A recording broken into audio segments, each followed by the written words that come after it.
In modern times, marriage can seem like kind of a bad deal.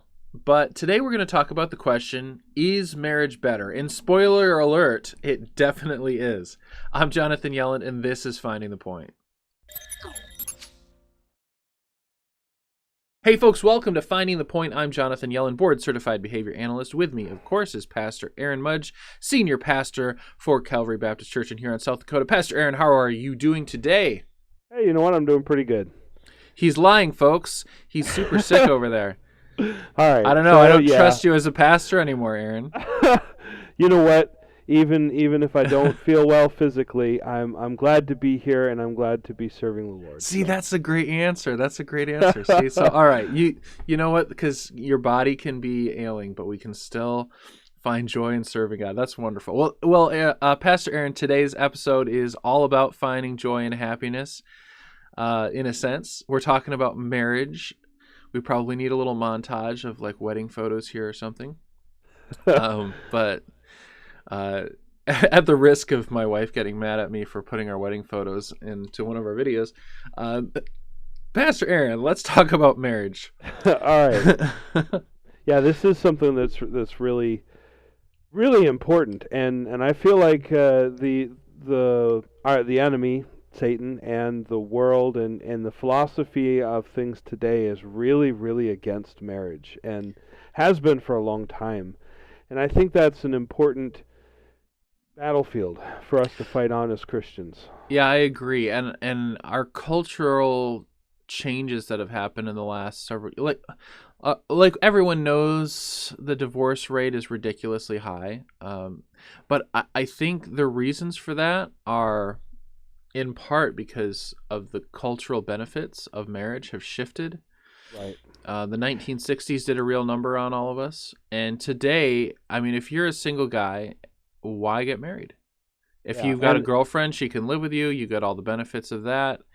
And the thing that really bothers me about it is this idea, this mentality has really embedded itself in the church. I mean, so many Christians are getting divorced and do not have a biblical view of marriage. And if the Christians aren't going to have the right theological view of marriage, then how do we expect there to be a value of it in our culture?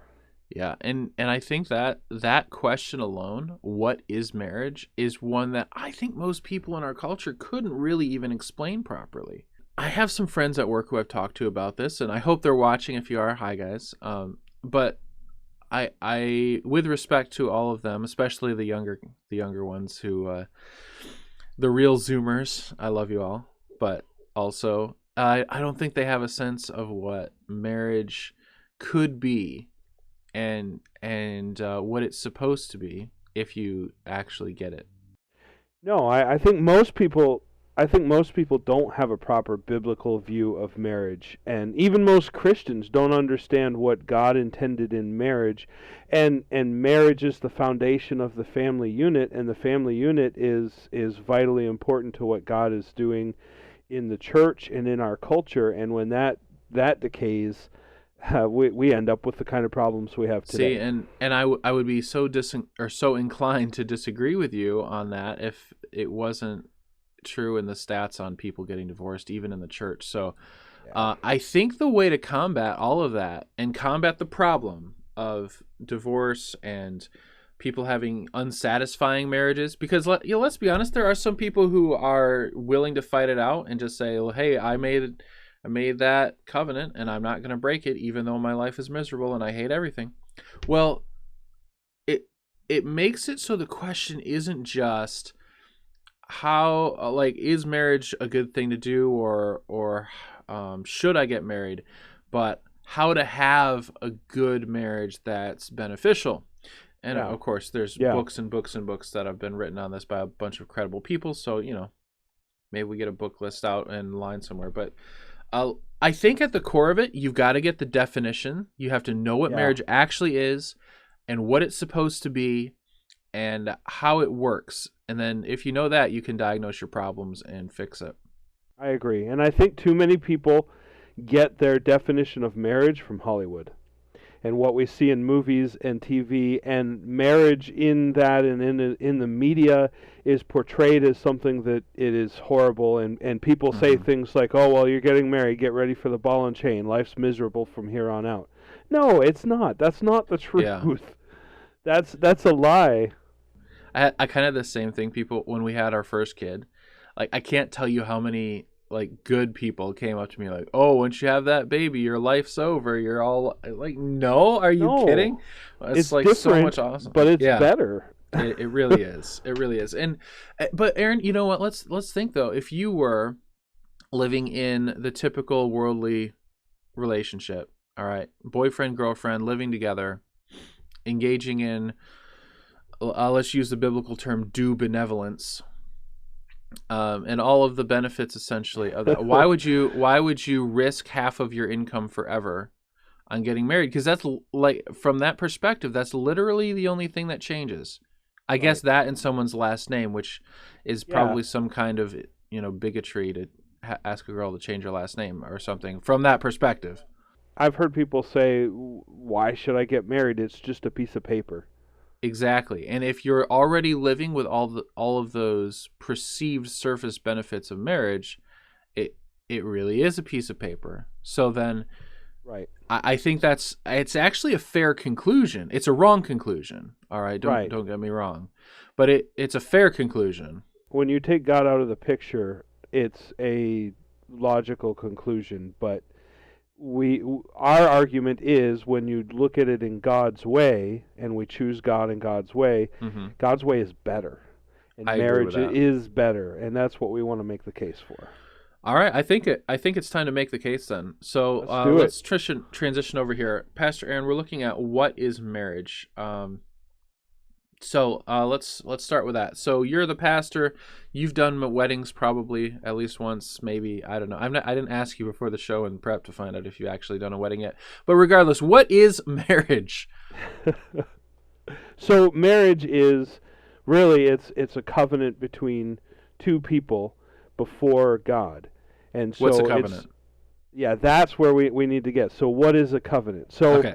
let's look at, because the Bible is what says that it's a covenant between two people. So let's look at what we see in the Bible as a covenant. So it Okay. comes up many, many times, specifically when God is making a covenant with certain people. And there's an instance in Genesis 15:8 through 10, where God makes a covenant with Abraham. And it says there, and he said, "Lord God," this is Abraham speaking, "whereby shall I know that I shall inherit it?" That's the land that God has promised to him. "And he said unto him, Take me an heifer of 3 years old, and a she-goat of 3 years old, and a ram of 3 years old, and a turtle dove, and a young pigeon. And he took unto him all these, and divided them in the midst, and laid each piece one against another. But the birds divided he not." And then we skip down to verse 17. "And it came to pass that when the sun went down, and it was dark, behold, a smoking furnace and a burning lamp that passed between those pieces." And we read that and go, "What in the Well, world? These that animals being sounds. divided sounds gruesome." I'm just like imagining like you fill like what a goat up with firecrackers and then like Right, right. well, pretty So gross. what this is it's a binding covenant. It was something that was done in the culture in the day. And so if you wanted to make a covenant, a contract with someone, and make a promise of, "I will not break this," you would take animals and you would divide them in two, and lay them in a line, and then the two people making the covenant would pass through that. And the idea is saying, if I break this covenant, this is what will happen to me. This is what I'm Oh, saying should happen to me. all right. So essentially, this agreement is unbreakable. Unbreakable. Like, There is, yeah, yeah. and so in this case, God is the only one walking through it, because he does so as a smoking furnace and a burning lamp, because he is the one making the promise to Abraham. And so Abraham said, how do I know that you're going to keep this promise? And God said, "This is how." And so the Okay. idea is the covenant is unbreakable, and it's something usually done between two people. And Okay. so we see it again in Jeremiah. Okay, so before we do Jeremiah though, like, so if I understand this right, a covenant, there's a ritual, Right. and there's a agreement between parties, or one party making a commitment to another. In the case Right. of God committing to, was it Abraham there? Yeah. And so there's a ritual with a commitment that is binding, and it binds forever, or at least until someone's ripped in half. Right. Basically, till death do us part. Oh, okay. Yeah, I wonder. Yeah, and that's where we're getting the parallels here. And like you say, it's a ritual that's done to say, I'm going to do this, and I'm going to fulfill this for you or to you, and until death. And Okay. usually, there's something given as a sign. So in this case, it's the animals. But sometimes it was a specific item, like I don't know, maybe I'm gonna guess in modern times it's a ring. wedding ring. Yeah. All right. Yeah. Okay. So So there's a lot of that's what tradition we're looking here. at here. And in Jeremiah, I'm not going to read the whole thing, but it just lays out and makes it very clear the what's going to happen if the vow is broken, and the death that is to come. And so it's very serious, especially when a covenant is made before God. And that's Okay. really the big thing here. And for our viewers who want to go read that themselves, that's Jeremiah 34:18 through 20, according to our show notes at least, which I trust you got them right, Pastor Aaron. So then we're making this unbreakable agreement. So if we're going to say, all right, so what are we committing to? I mean, let's be honest, a lot of modern wedding vows are kind of a joke, but let's say you have proper Right. wedding vows. What's the agreement that you're making? There's essentially three things, right? So if you're breaking down, like, what are we agreeing to? I got married. My wife and I agreed to a few things. First off, let's call it marital fidelity, in case there's kids in the room. That due benevolence component that Right. husband and wife To use the King give to James. each other. Then beyond that element, where it's only me and only you and that's it, and not anything else, not any other person that we would engage in those activities with. So that's one part. Love and loyalty, and we'll talk about what love means in a little bit. But you would be agreeing to love that person, essentially choosing them over yourself or anyone else, and then maintaining loyalty to that person, Right. which is, keeping that love for them. And then the last component that's part of the agreement is familial organization, which is, just a fun word. Familial is kind of a fun word to say, but basically means you're agreeing to organize yourselves as a family. Right. With, typically when it's done biblically and correctly, you have a husband as the head of the household, and the wife as the support and running the house, and then children who are in obedience to their parents, and that's like the biblical familial organization. So did I get that right, Pastor Aaron? Yep. Anything I missed? No, and I would add about the covenant in the whole marriage. There is Mark 10:8-9 says, "And the two shall be one flesh." Mm-hmm. So they come together. So then they are no more two, but one flesh. What therefore God hath joined together, let not man put asunder. And I wanted to put that in there so we see this is something very clearly that God has ordained and put together. And it is important to remember it's a covenant between the two people, but it's a covenant before God. And these are the things that you laid out very clearly. These are the things that we are agreeing to, that we are vowing to. Yeah, and talking about, like, what we were saying before, people like not understanding what marriage is. Like, there's like this concept in our culture of husband and wife and the white dress and the black tux and all that. But like, really at its core, what you're doing when you get married is you're agreeing to, and you're making an unbreakable agreement to engage in marital fidelity together, love and loyalty, and familial organization. Right. And if you are not recognizing that that's what it is, you're not going to be able to do it, and you're not going to get the benefits of it, because Right.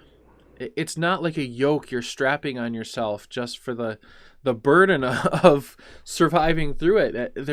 great benefits to engaging in that covenant and being married. So, and I think the thing that you alluded to before, that modern wedding vows, they really aren't vows. Most people, especially outside of Christian cultures, but even in Christian cultures, it's just kind of an expression of, well, I love you, and you're my best friend, and all of this, and I promise to love you for the rest of my life, and most of the time you don't even get I promise to love you for the rest of my life, but I think it is important to remember that it does need to be a vow. I am vowing, I'm making a promise to you, because we're going to talk about the benefits, but one of the benefits that I think is really important to bring out right up front is that vow of, I will never leave you no matter what. It brings such freedom. People think of it as a yoke of, I'm bound to this.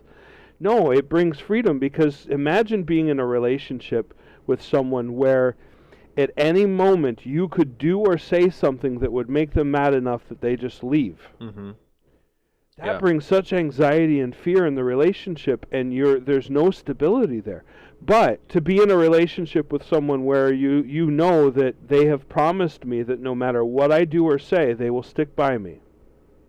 Yeah, absolutely. And practically minded people would go into a marriage relationship understanding that the reality of the human condition, right? Like you feel all these feelings now, but emotions don't persist, right? Because you literally couldn't. You have to adapt to your changing stimuli in the environment. So you couldn't maintain this heightened emotional sense always forever. It's literally impossible. You'd probably die if you found some way to actually do it. Okay, so your emotions are going to shift, and also your circumstances are going to change. Things are going to get hard because life is hard and full of suffering because of the sin and the fall. So the commitment of marriage is basically saying, look, things are great now and we love each other, and also we recognize in the future that might change a little bit, and we're committing to this agreement so that when that thing changes, when things get bad, instead of walking, we're committing to fixing the problems and solving whatever is creating this contention, because we found a good thing together. And so if something happens to wear away at that good thing, we're going to recognize that and fix it and put it back together, instead of saying, you know what, this is hard, screw it, I'm out. Because when you have that confidence that the commitment is there, that is freeing, and it does give security, and it's a very good thing for everyone involved. So it's a covenant. That's why to have a covenant. For poor, for in sickness and in health. No matter what, we're gonna make it work. We're gonna put the work in, and it does take work. Absolutely. Any marriage takes work. Now, Pastor Aaron, I have in my notes here, just to add in, as unbreakable as a covenant of marriage is, there are provisions in the Bible about that, which I don't really want to go too deep into. But the Bible does indicate that the biblical marriage covenant is undertaken with the understanding that if the covenant is broken through adultery, that divorce is allowed for that. Right. It's not preferred. That's not the preferred. Reconciliation would be preferred. But in the case that adultery has been committed, the covenant's considered broken, and so it's considered biblically allowable for someone to divorce. Additionally, and I would also say this as a psychology-minded person who would like everyone to be safe and healthy and avoid trauma, if you are involved in a marriage that is hazardous, let's say, an abusive relationship, separation is appropriate, preferably jail time, in my opinion. But yeah, if you're in some kind of abusive marriage, recognize that it's appropriate to separate and have the abusive party spend that time in jail recovering from their sin and returning and repenting to what they should be doing.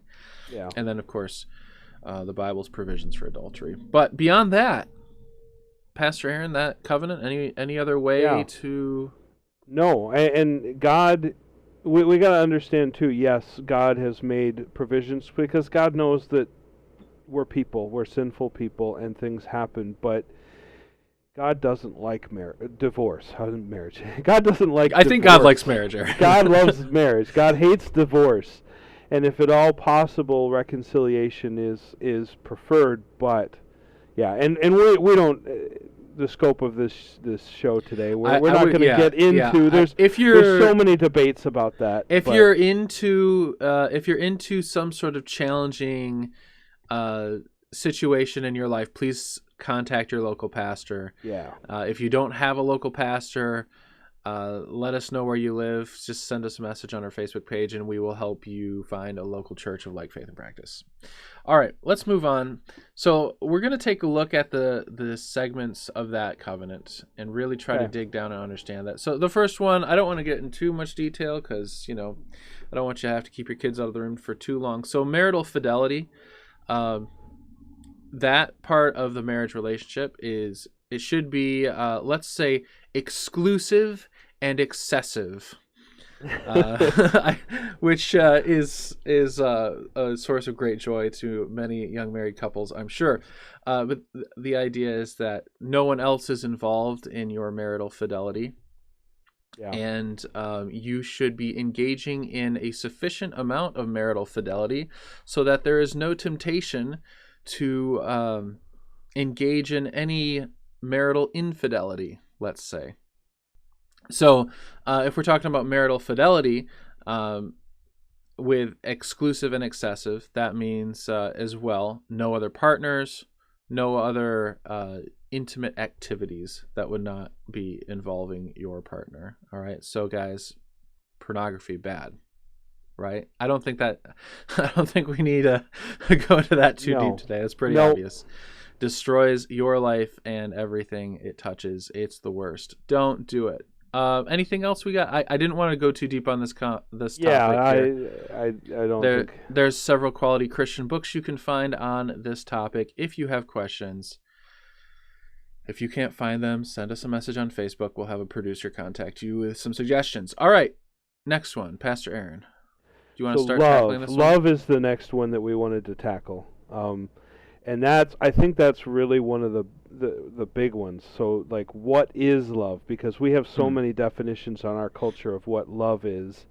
And again, I come back to the pop culture, media, Hollywood idea of love. Well, I fall into love with this person, and I have these feelings towards this person, and then things happen, and and you hear it all the time when it comes to divorce. Well, I've fallen out of love with them. I just don't have these feelings towards this person anymore. Wait, Pastor Aaron, are you telling me that the rom-coms got it all wrong?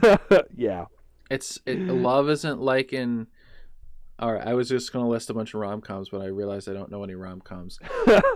Give us your favorite rom-com in the comments. Be careful, especially young people. Romantic comedy for those of you who aren't. Those are not really what is real.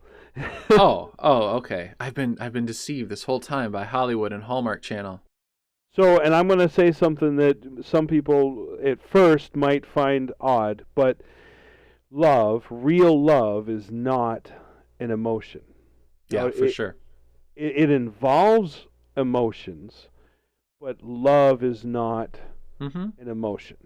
Love is a choice. And you, John, in your behavioral psychology, if you want to just this is my area, this a little bit. Yeah, this is go for it. This is my stuff right here. I love this bit. So here's the deal. We make choices based on the information that we've taken in about our world and surroundings and what's around us. The emotion that we would typically call love is a reflex that occurs in us physiologically, and so it's perceived as a mental emotion. But that occurs as a reflex when there's some sort of stimulus change that's related to something we value. So, for instance, I value my wife. She's like the most important thing, right? And Right. because she's so important, when she comes near me and she comes, like I'm up here in the studio, and if she were to come into the studio right now and we'd pause the recording and she had a big ol', I don't know, breakfast sandwich and some coffee for me, because I just realized I forgot to drink my coffee this morning. Um, I would just feel so appreciative of that, and I would love that so much, and I would love her, and I would have this emotional reaction, right? Because a person that I highly value has has entered my environment and has done something nice for me, and because of those things, the change in the environment related to that person, an increase of that person, one could say, if you're getting all sciencey on it. Oh boy. I have a reflexive reaction because she's valued, that creates that emotion of love, which you feel, Okay. physiologically it occurs, and so you can feel it, and that's the emotion of love. But the emotional side only occurs because I highly value her. And the actual love part itself is is definitionally. So love means definitionally that you're choosing to sacrifice your own desires and drives and the actions you would take to benefit yourself, and you're looking instead to choose actions that will benefit the other person. So in the story of my wife bringing up a breakfast sandwich and a coffee, she doesn't have to do that, and she's probably not going to do that right now, to be honest, because she doesn't even know that I didn't have coffee this morning. But if she were to do that, she could just stay downstairs and drink her own coffee and get on about her things today. But she would be choosing to sacrifice doing what she wanted to do and the things that would make her happy right now in order to come and do something that would make me happy. So it's love is the choice to put the needs of that other person before mine. I actually Correct. have a funny story about that. My brother, he I'm calling you out. When he got married, he and his wife at the marriage ceremony. They're giving their vows, and the pastors, they're repeating after the pastor, and the pastor says, I promise to put her needs before my needs, before my own. And my brother repeats him and says, I promise to put my needs before hers. And the pastor, he won't say anything. He's just looking at him like, I'm not saying a thing until you fix this. and then finally it dawns on him what he Wait, did said. he not No, realize? no, He didn't wasn't trying to be realize. funny? No, no. And then he goes, oh, I mean, I put her needs before my own. Oh, But wow. that's it in a nutshell there. And when it comes down to love, the ultimate form of love that we've seen, Romans 5:8 says, "But Hmm. God commendeth, or demonstrated, He showed His love toward us, in that while we were yet sinners, Christ died for us." So when we hated Him, He chose to love us. Hmm. And so, yes, as you say, there is that emotional component, but there are times, there are days when I don't have those warm, fuzzy feelings. But Right. despite that, and this is where real love comes into play, despite that, I am going to choose to to put that person's need. I'm going to say, you know what? I don't feel that way Yeah. right now, but I'm still going to choose you. Yeah, I And think the I greatest. think of a picture. Maybe we can put it up there of this older couple sitting on a park bench, and it's raining, and they're facing away from each other, and they're obviously angry at each other, but the husband has an umbrella that he's holding over his wife. Yeah. Well, and I think the greatest show of love is when you're not feeling it and you choose that person anyway. Yeah. You know? Yeah, it Um, is. oh, I found the definition in the notes. I should have just read this one earlier. Love is the choice to act for the benefit of another, even and especially when that action requires sacrifice or brings suffering as its immediate consequence. Yeah. Nice. I must have worked on that. Well, I use the word consequence. That's how you know I wrote it, because that's an ABA term. Anyways, I got a few examples. So think about it this way: shoveling the walk, because it's snowing right now, right? So shoveling the walk so that my wife can walk to the car without needing to walk through the snow or worrying about tripping. Or my wife washing clothes and putting them in the drawer so that I've got clean clothes for the next day. It doesn't have to be some grand gesture. No. It can just be these simple things we do for each other. It could be, somebody comes and attacks our house. It's time. I'm fighting off the intruders. Got all the non-lethal items that I definitely don't have in my house and don't come to my house. Got to be careful what I say. Sarcasm. Thank you.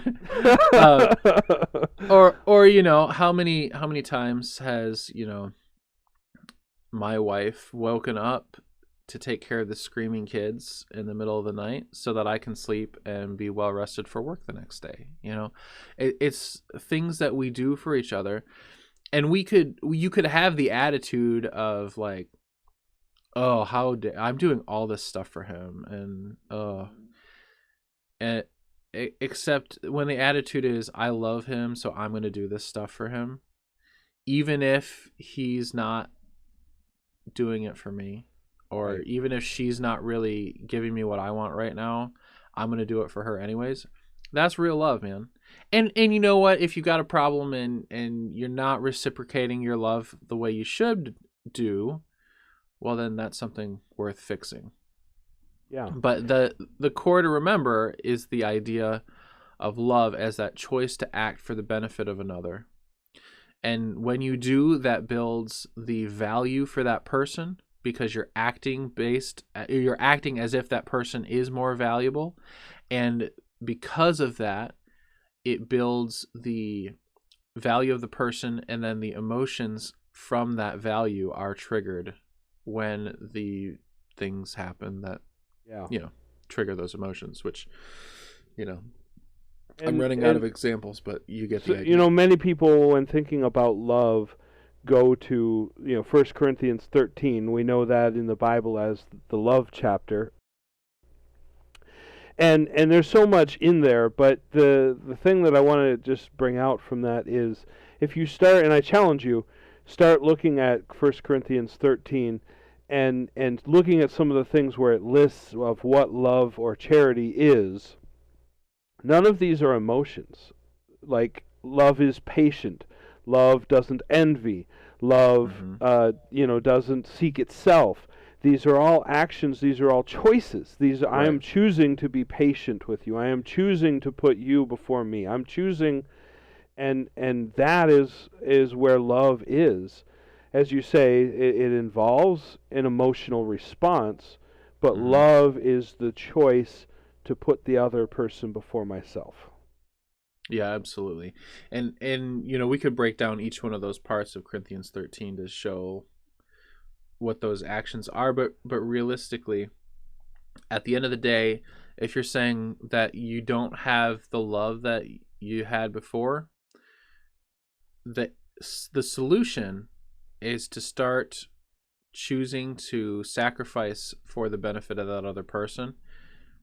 And then it comes together. And both parties need to do that. Both the husband and the wife have to be involved in that activity to have the love that you need to make your marriage awesome. So with that, let's transition over here to breaking down, like we kind of have talked about what marriage is.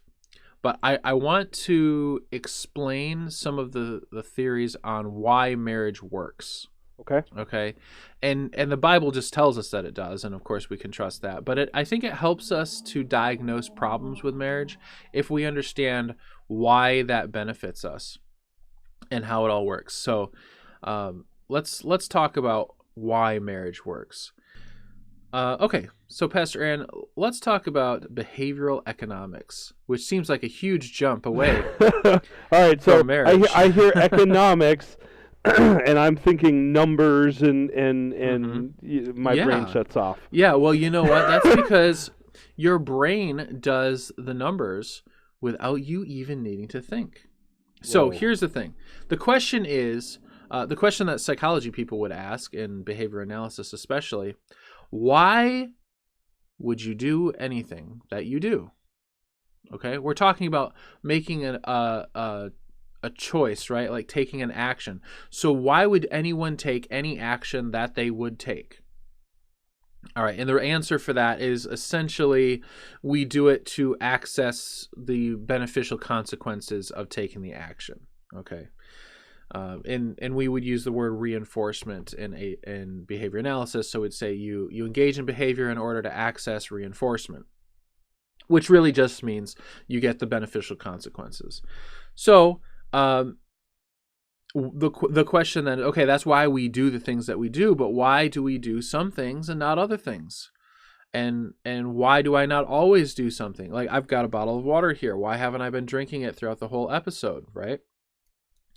Um, so the answer to that question is behavioral economics. So essentially, everything has a value, how much we want that thing. And then with that, everything has the effort required to get the thing that we want. So if I want to take a drink out of my water bottle, I basically have to stop talking and probably pause the show or hope that you're talking long enough for the camera to click away. And then I have to pick up the bottle and I have to open it and then I have to tip it back and drink it and swallow and do all that in a way that's not going to mess up with the audio and like gulping noises or something. So there's some response effort required. That's how much work I've got to do the behavior. And we essentially do this math problem. Okay, how much response effort do I have versus how much value do I get back from that behavior? How much reinforcement? And when the amount of reinforcement is higher than the response effort required to do it, then that's when we do the behavior. So, So, for my understanding, then, and our viewers, what you're saying is the more important something is to me, the more work I am willing to put forth to accomplish or to get that thing. Or yeah, absolutely. And I use a water bottle example, but you could use I mean, money's great. Like, if I work as a, obviously, behavior analyst, so if they paid me like $1 million a year, that's a lot of money compared to the effort that I put in. But if they paid me like $1,000 a year, I'm not going to work for my company anymore, right. because that's just not enough money to justify the There's a effort that I put choice in. that has to be made there, bringing it to marriage and the family. There's a choice. Do I value money more, or do I value my wife, my spouse more? And, I could, if I value the money more, I can put I can put 80 hours a week in my job, but then I have no time left for my wife, and so there's a choice that's made there, right? Is that Yeah, I think that's definitely a way you could look at it, because what happens is I've just so far talked about one thing at a time, but in oh our world, we don't have one thing at a time that's pulling on our attention and trying to say, hey, do this behavior, because you can only do one behavior at a time. You can really only do one thing, and even if you were to like juggle and like sing, all right, that might be two things, but practically speaking, you're engaged in a single behavior of juggling and singing together. So uh, why juggle and sing versus lay on the couch and watch a TV show? Why do we pick certain things to do versus other things? And one of the ways that we determine that is we take the balance between how much value we have for the item, how much we want that thing, and then we subtract the response effort, how much work it takes to get that thing. And so if I can put in a little bit of effort and get a lot out of it, I'm a lot more likely to do that. So back to like work and jobs and money, if my company was to say, hey, Jonathan, we really, really need you to come down to headquarters this weekend. And I'm sorry, you're going to have to not do any of your work, so you won't get any of your bonuses, but we really need you to come to headquarters this weekend. If you do, we'll give you $1 million. We need you here that badly. So I have a choice. I can stay back at my center and work with all my clients and get my bonuses from hours, which I don't know, maybe a couple $100 for a bonus. Or I can drive all the way down to our headquarters in the southern part of Michigan and go get $1 million. Well, one is a lot of effort and one is a little bit of effort, and the little bit of effort gives me a lot more money. So I'm going to engage in the behavior that gives me the best reinforcement because it's more valuable. Okay. So all of that to say that the whole point of the behavior economics bit is to recognize the benefit of marriage as a way to access higher value reinforcement than you could access on your own. Jargon. Sorry, Pastor Aaron. Essentially, think about it like this. If I were to go get that coffee I talked about earlier in the episode, if I were to go get that coffee for myself, I've got to stop everything I'm doing here. I've got to go downstairs. I've got to set up the machine, do all the stuff, make the coffee, stir it up, mix it up, then bring it all back up here. That's a lot of effort for me. But at least I'd get the coffee out of it. And if coffee's not that valuable to me right now, so I'm not going to stop the show and go do that.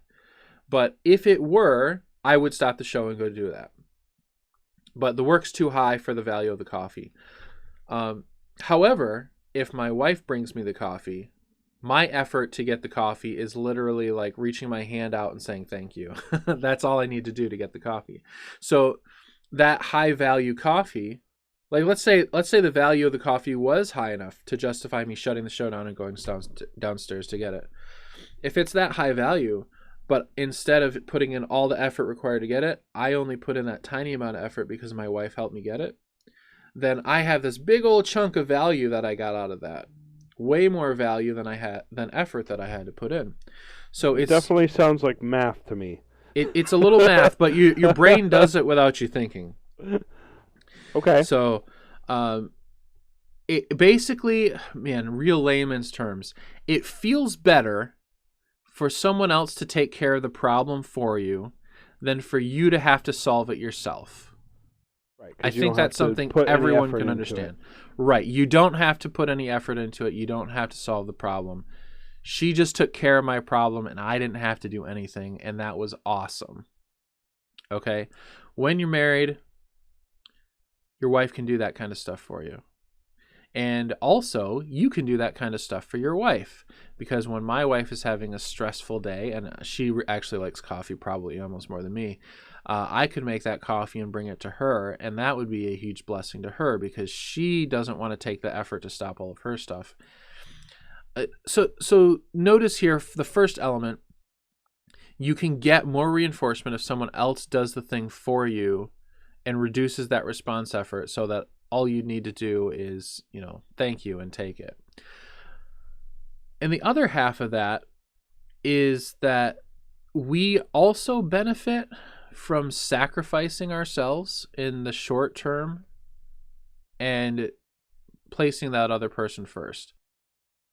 So you and I talked about like there's a sense sometimes of like I want something, but like ice cream, but I have to go to the store and buy the ice cream. Yeah. Well, I value that thing, but not enough to get off the couch. But if my wife were to really, really want ice cream, me personally, I would be more inclined than to, okay, well, I'll go get it because I value her, and so I'm making that choice to sacrifice to go get that ice cream. Yeah, right? Is that... Yeah, exactly. And Aaron, you get as the husband trying to go get your ice. Let's say it's in the middle of the blizzard and the snow, and for some reason she wants ice cream. Like you're gonna self-sacrifice and go get that, right? And you're gonna fight your way through the blizzard, and you're gonna go over to the store, and you're gonna get it, and you're gonna stagger back through the blinding snow, barely missing the house. Like you almost died, and you do all that to bring her the ice cream, and you're definitely self-sacrificing. You're definitely not accessing reinforcement for yourself in the short term, that's for sure, because it's a lot of work. It's a lot of response effort for you to go do that. But you're able to do that because she's valued, and if you have value for her to do that, then you get to be the hero, you see. Yeah. And you can't be the hero if you don't if you can't sacrifice for someone else. And so the benefit of marriage is that you get to sacrifice yourself for someone else and have it be a meaningful sacrifice every single time. So what you're saying is the sacrifice, there is value in the sacrifice. Like, Yes. because I am sacrificing for that person, they're receiving value because all they have to do is reach out and grab the ice cream, and there's not a lot of effort. But I'm receiving value because of the sacrifice that I made and the reinforcement in that. Yes, and your reinforcement, man, it gets really complicated. So anybody out there who's really into the behavior analysis, look at how rule-governed behavior works. You're engaging in rule-governed behavior, and rule-governed behavior essentially says sacrifice now because the benefits in the future are worth it. Okay. And then whether the benefits in the future are worth it or not, when you engage in that behavior, when you go trudge through the snow, it feels good to trudge through the snow because you know you're doing it in order to get something good in the future. And maybe in the future, the thing that's good doesn't actually come, although in marriage it does. But maybe it doesn't, like if it's for work or something. But at the moment you're trudging through the snow, it feels good. So you're still getting the reinforcement trudging through the snow, and your wife's still getting the benefit.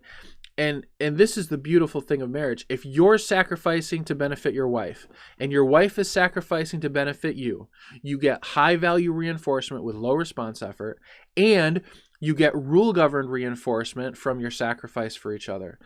Everyone wins, and everyone gets all of their needs met, and it's a beautiful, wonderful thing. And if your marriage is rough, it's probably because either one, you're not sacrificing to meet the other person's needs, or the other person isn't sacrificing to meet your needs. And if you're not doing that, the question would be why? And it's probably that for a long time you've both been selfish and focused on your own needs and not on each other. And the solution, fix that selfishness problem, commit to meet each other's needs, and sacrifice for each other. Now, Pastor Aaron, we do have probably like a whole other hour on this, but at this point in the episode, I do believe we need to kind of wrap things up. So before we go, do you have a final challenge for us? And then we'll be back with the next episode on marriage.